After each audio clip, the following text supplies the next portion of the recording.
Davao, members of the Sana ng mga broadcasters Roundtable. Oras para XKD, alas 7:02 na sa buntag.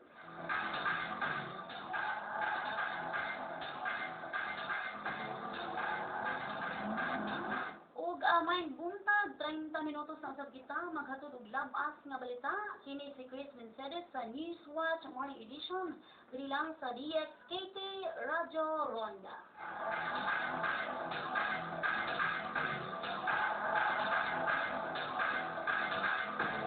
Og sa uno sa atong mga balita,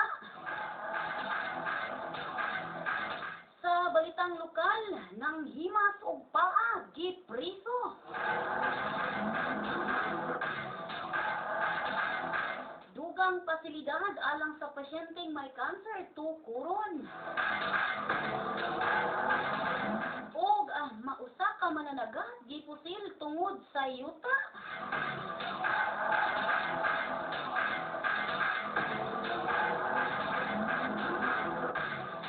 Og duha miluba sa siyam sa higayon mitahan. Og alang sa balitang nasyonal, pag umangko ni Sultan Kiram nag-atubag silot kamatayon. Og underwater inspection sa Tubataha himuon. Og alang sa balitang international, iring nakita nga gigapos og tape.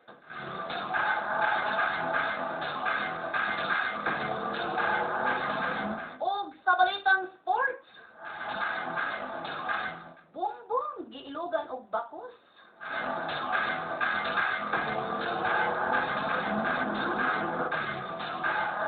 Og sa balitang showbiz,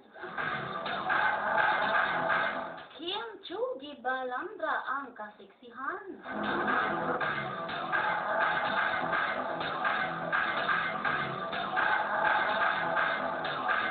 Og sa nagunang balita karong buntaga, upat ang namatay ug 32 ang naospital tungod sa kolera.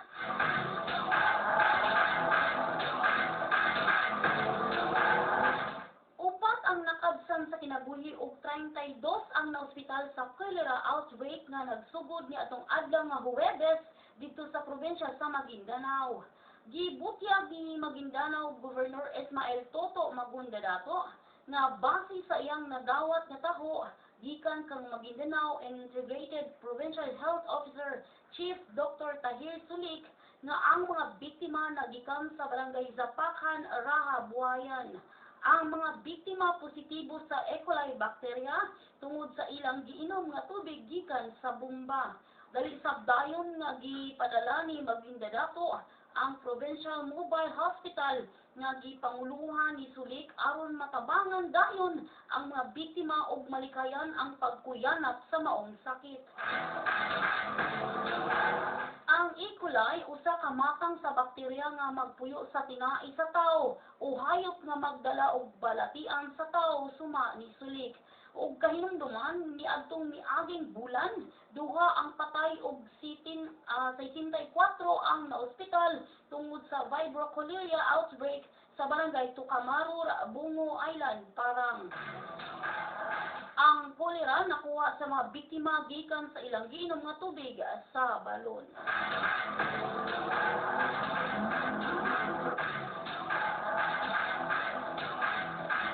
Og sa laing bahin, duha miluba sa siyam sa higayon mitahan. Voluntaryong mitahan sa kaugalingon uban ang usa niya kakauban sa buhatan sa kapulisan, human nila gidunggab patay ang usa ka mag-uuma. Mga suspect mao sila Rolando Calido, 24 anyos, ug Marion Igay, 20 anyos, pulos residente sa Purok 1, Sitio Kimananan, Barangay Salapawan, Pakibato District ning siyudad sa Davao. Alas 4:45 sa hapon ni atong Sabado, mitahan ang duha sa Pakibato Police Station, human sila gipangita sa kapulisan tungod sa pagpatay alas 5:30 sa kadlawon ni atong Biyernes. Patay si Ansing Gayuga, 32 anyos, ug molupyo sa sitio Mangani, Barangay Tapak, humang giluba siyang kahigayon sa duha ka mga suspek.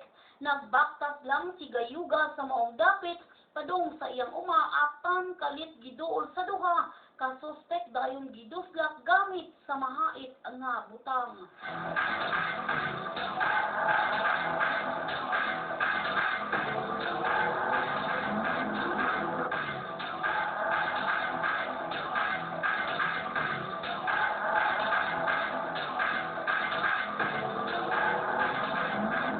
Og sa laing bahin misukol sa pulis gipusil.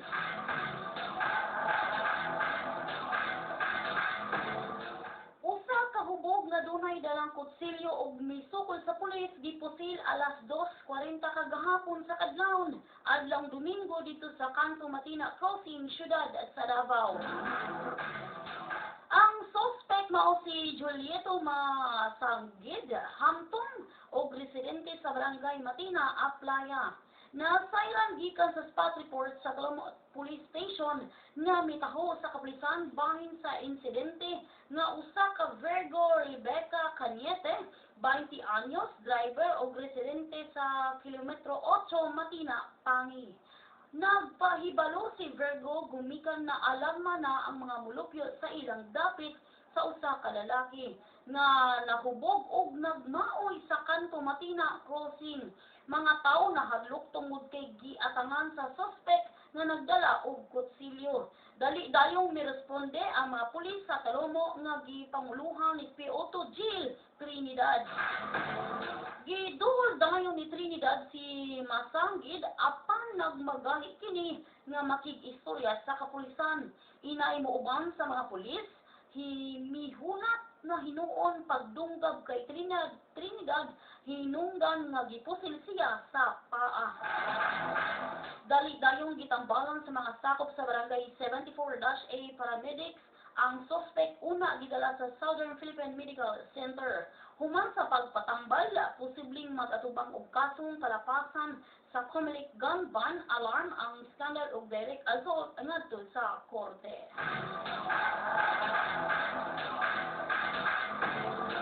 Og sa laing bahin, tentasyon giatake sa kawatan.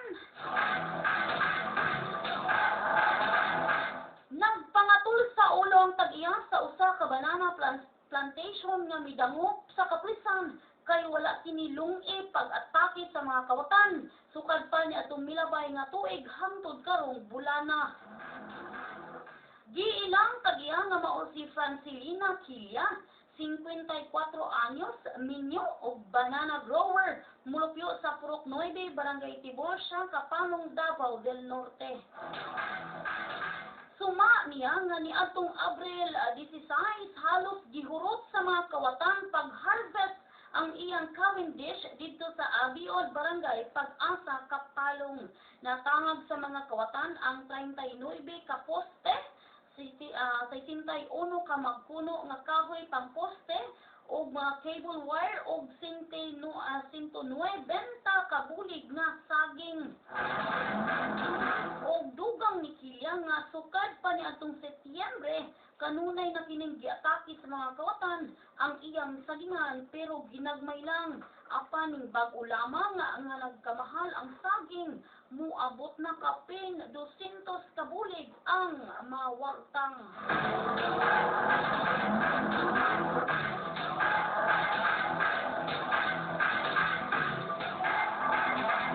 Og sa laing bahin ng himas ug paa gipriso.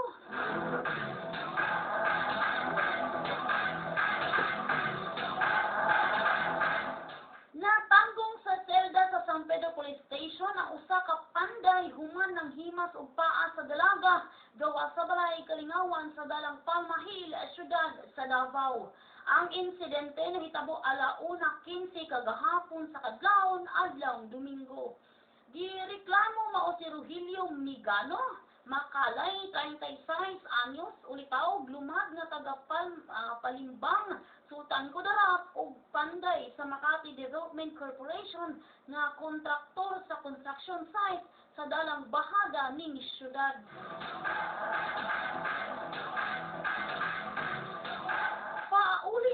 ang suspect apan pagawas niya sa maong bar, iyang nakitang usa ka tindero balot nga gisabak ang usa ka maanyag nga babae nga si Michelle.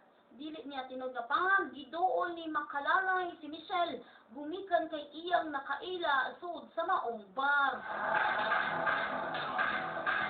Giingon nga gidid-an ni Michelle nga maglingaw-lingaw si Makalay sud sa bar gumikan kay walay kwarta. Giduol ni Makalalay ang tindero balot og mihangyo nga muhap-puhap sa paa ni Michelle.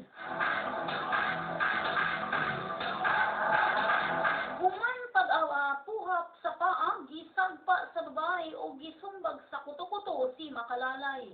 Giguyod ni Michelle ang suspect sa San Pedro Police Station, diin didto kini nahuwasan sa kahubog. Magpasakaw og kaso si Michelle batok sa suspect ngadto sa korte.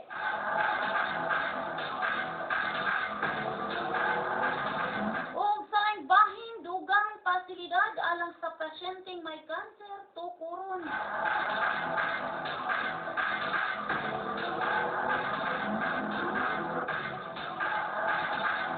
Mga bata nga dunay kanser nga nagpuyo karon sa House of Hope dito sa Southern Philippine Medical Center, makabaton unya og mas lapad nga pasilidad kung matukod na ang gambalay karong tuiga. Gipunduhan ni Senator Pia S. Cayetano ang pinaagi sa iyang Priority Development Assistance Fund ang bagong gambalay nga dunay napulo ka mga lawak tukuron tapad sa original nga House of Hope nga natukod niadtong 2007. Si Cayetano, chairperson sa Senate Committee on Health and Demography, nagsulti nga inisyal nga iyang gibubuan og 5 milyones ka pesos ang pasilidad nga dunay receiving area, buwag nga kasilyas og kaliguanan alang mga lalaki og sa mga babae. Adunay kusina nga nahimong temporaryong puy-anan sa mga batang dunay kanser uban ilang mga ginikanan. Suma ni Cayetano nga ang konsepto sa proyekto mao ang gipasiguro nga ang mga pasyente makabaton og puy-anan aron sayon lamang kanila ang ospital. Dugang niya nga andam siyang modugang og pondo alang sa diagnostic equipment nga gikinahanglan sa mga pasyente. Ang SPMC sa kasamtangan way diagnostic equipment o giingon sab ni Dr. May Concepcion Dolendo, SPMC Children's Cancer and Blood Disease Unit Head, ang kasamtangan nga istruktura usa ka andana lamang nga pasilidad nga dunay lamang 7 kalawak diin nagpuyo ang 62 ka mga bata o ginikanan.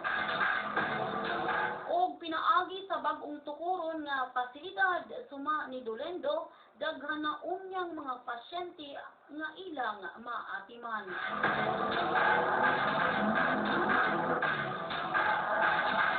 Og sa laing bahin mananagat gipusil tungod sa yuta. Pabiling gitambalan ang usa ka mananagat human gipusil sa mga armadong kalakihan didto sa barangay Karahayan sa lugar.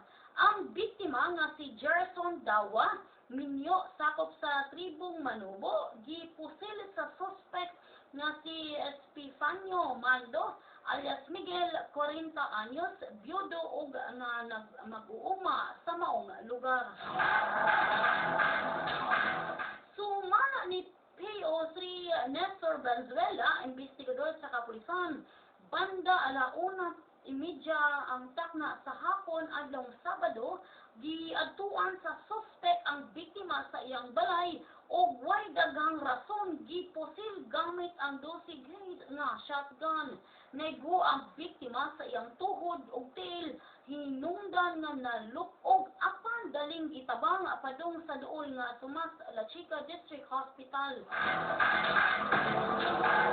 Gitinod sa kapulisan nga personal nga bikil sa duha maoy nahimong pabilo sa insidente.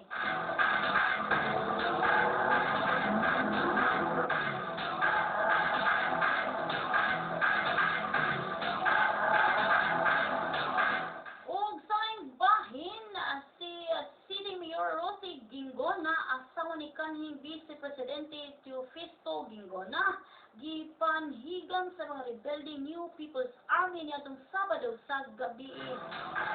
Si Gingona og laing usa ka opisyal sa pulis giingon nga luwas na sa talandugon nga kahimtang.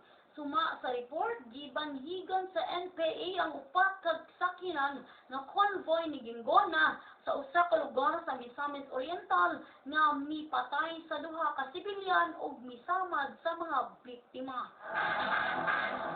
Si Philippine National Police Spokesman Chief Superintendent Generoso Cerbos Jr.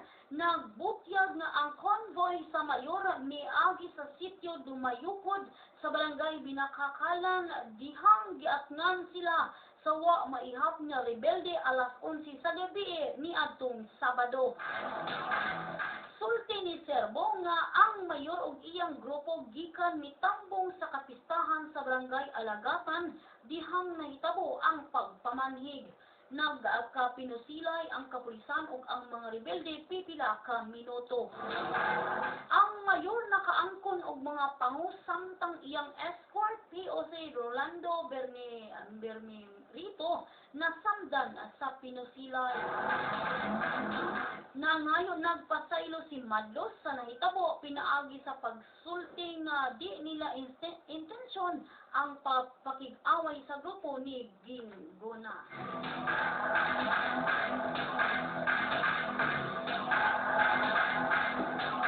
Og sa bahin, barangay bookkeeper mitubag sa pulis gipriso. Gipriso sa selda sa San Pedro Police Station ang usa ka barangay bookkeeper sa barangay 19-B, Bacaka, Syudad sa Davao. Human misupak sa gipahigayong checkpoint sa kapulisan akbang sa Victoria Plaza sa dalang bahada ning syudad.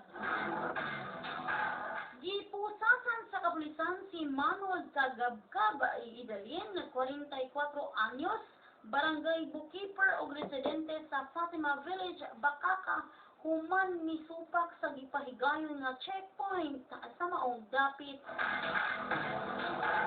Suma sa blotter sa San Pedro Police Station nga uban ni Idalin ang laing duha ka mga babae gikan sa usa ka balay kalingawan sa bahada. Padung sa pauli ang tulo ilang gipangita ang ilang suki nga motor aron maoy muhatod kanila. Og sa unahan nakita ni Idalin ang maong motor nga giduol sa duha ka nagka-sibilyan nga lalaki. Nasayran sa pagduol ni Idalin, arogante siyang namulong og sanong gipahawa ang duha ka lalaki. Apan wala masayri ni Idalin nga mga pulis DI sa San Pedro Police Station ang duha ka lalaki nga mipahigayon og inspeksyon sa mga motorista nga mangagi sa maong dapit.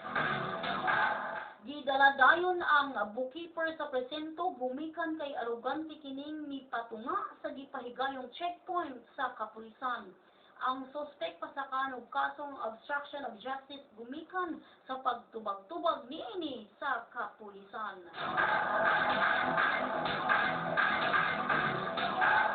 Og sa bahin isang gipusil, isa gitigbas na ospital. Usa ka lalaki ang gipusil samtang laing usa ang gitigbas sa malaglaing lugar apan pulos na kalingkawha sa kamatayon ang mga biktima. Ang unang insidente nahitabo alas 3:30 sa hapon adlong Sabado dito sa barangay Bala, sumala ni Police Senior Inspector Renier Raot-Raot, hepe sa kapulisan sa Magsaysay. Giilan niini ang biktima nga mao si Rodelo Jose alias Junjun, 23 anyos ug adunay kapuyo sa sitio Kilulog sa lugar. Sumala sa kapulisan, wa mailhing mga tao kalit niabot samtang puyog sa biktima ang iyang ugangang lalaki sa pagpaghinlo sa batakan nga gipanagyahan ni Adonis Mamak sa sentrong bangay sa barangay.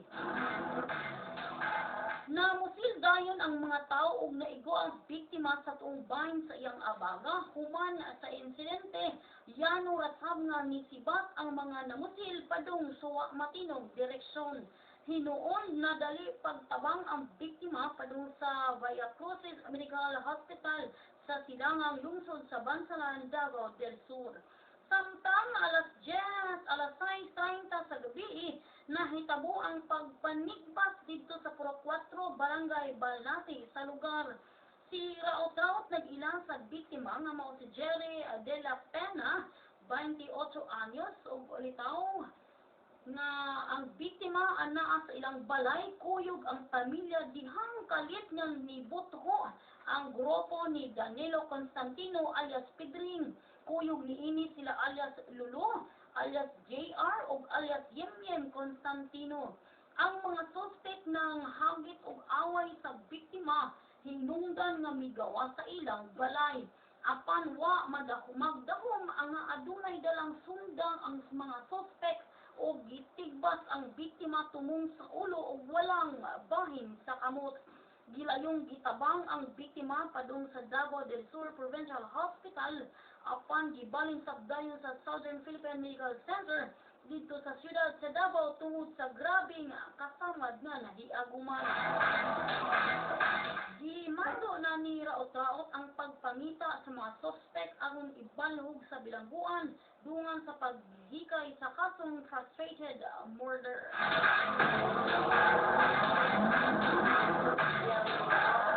Ug alang sa balitang nasyonal, pag umangko ni Sultan Kiram nag-atubag silot kamatayon.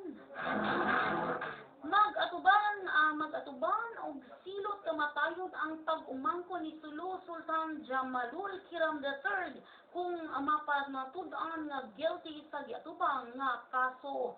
Base sa taho sa Malaysian state-owned news nga Bernama, 2 count sa paglusad sa giyera batok sa hari sa Malaysia ug terorismo ang kaso ni Dato Amir Bahar Hussein Kiram.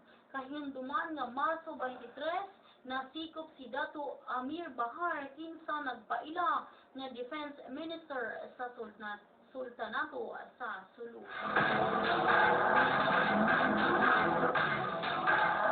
Ug sa laing bahin, kumpiyansa si Pangulong Noynoy Aquino III nga makalingkawas sa kalyadong si Presidential Advisor on Environmental Concerns Nery Acosta nga giatubang ang kontrobersya nga karon.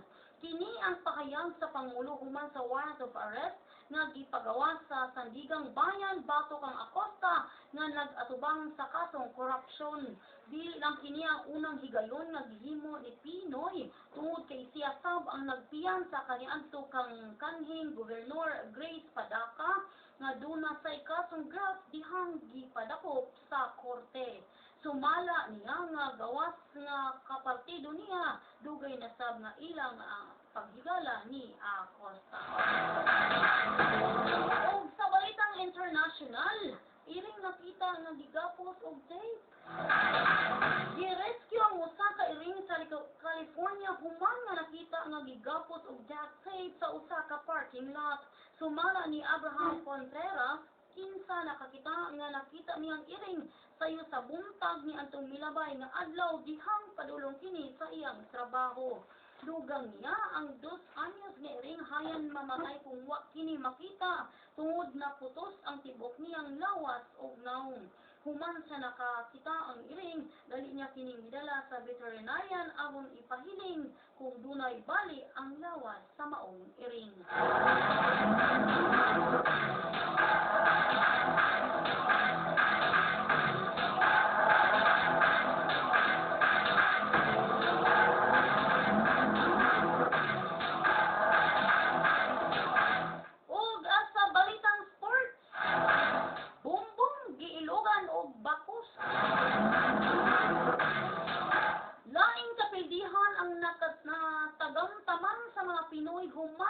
Milampos pagdepensa sa titulo si Ray Bongbong Bautista bato kang Mexicano Jose Negro Ramirez sa Pinoy Pride 19 niadtong Sabado sa gabi sa University of South Eastern Philippines sa USEP.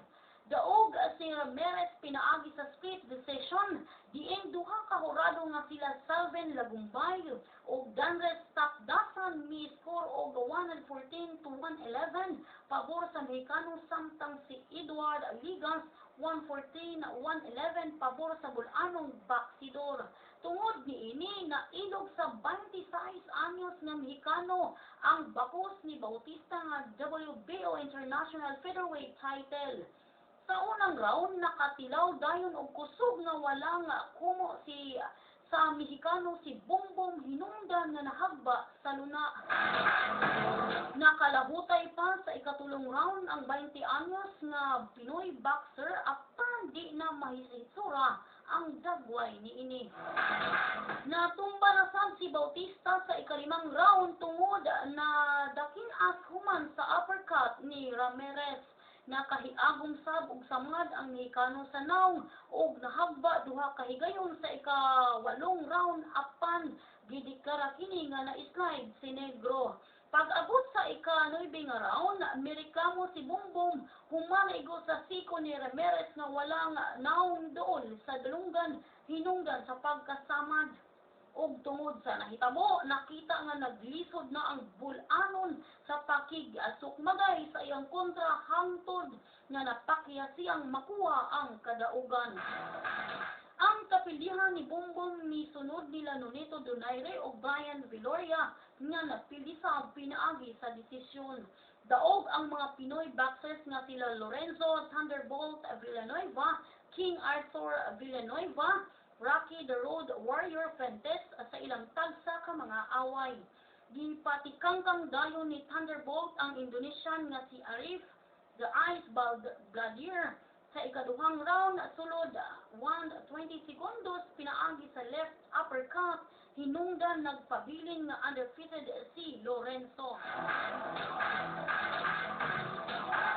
Hindot sab ang gipakitang away sa magkalaban nga Pinoy boxers nga sila King Arthur o Marco Singwangcha nga parehong way pildi diin nakita ang binukbukay aron modaog apan milampo si Arthur pinaagi sa unanimous decision. Nalingaw sab ang mga Dabueño sa away ni Fuentes kontra sa Mexicano si Juan Loquito Canton diin midaog ang Pinoy pinaagi sa unanimous decision. O sa balitang showbiz, Kim gibalandra ang kaseksihan. Daghan ang nakurat sa picture ni Kim Cho nga nagka-bikini. Nagpahulagway ang actress while wearing a colorful bikini samtang ana sa beach sa pagsugat sa iyang 23rd birthday. Ang maong picture gipost actress sa iyang Instagram account. Ang maong picture ni Kim nagpakita lamang nga ready na sab siyang mupakita og ginagmay nga panit sukwahe sa naanda niyang wholesome image. Og amaw katong naglangkob sa atong mga balita karong buntaga diri lang sa News Watch Morning Edition kini si Chris Mercedes alang sa diri lang sa DXKT Radio Ronda.